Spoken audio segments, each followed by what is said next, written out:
So what I want to talk about is working with companies, and especially with company data. So for many research questions, it's quite valuable to have some field evidence, ideally even some field experiments.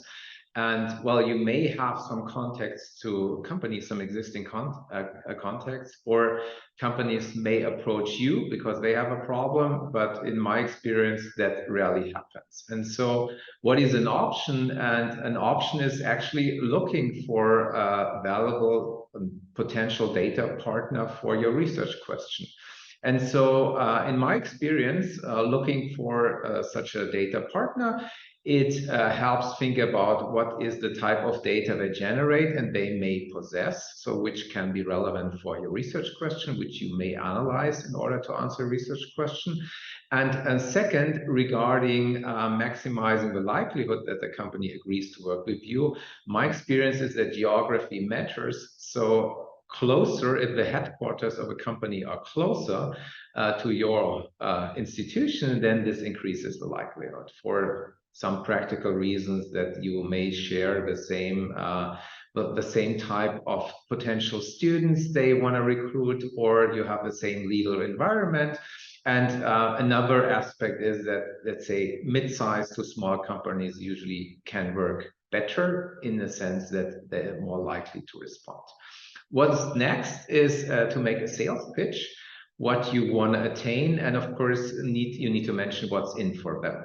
And often one aspect which is really a benefit for companies, because many companies don't really have a large research institution, a research department, is that you basically add value by having another look at the data, or a first look, maybe they never looked at the data the way you look at it, and so you provide value there.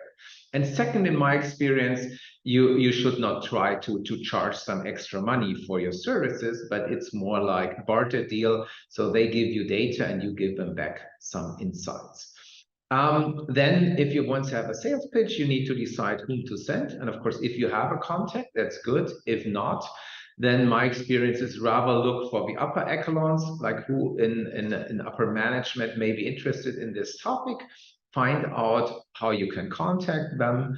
Often there's a public email address, and then send it to them. Keep in mind, you have only one shot because this is an unsolicited email. One shot is okay because there may be a credible interest, but if they don't respond, don't try to follow up. This would violate GDPR as long as you're in Europe. One additional aspect you, of course, need to keep in mind, there are some confidentiality aspects that a company may have. So they, of course, don't want to share information which may help their competitors. And so you usually need to sign an NDA agreement and make sure that part of the NDA agreement is, captures the process on how your results can be made available for publishing. So a process that they can screen your results and basically give you the go. And of course, regarding company results, companies don't want to read that what is your profit, their revenues, but we are usually interested in having effects and effect sizes.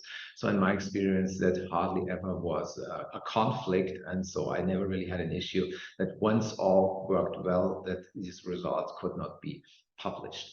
And finally, this getting some, let's say, secondary data from a company may be a stepping stone in convincing a company to do a field experiment or an A/B test, as they usually call it.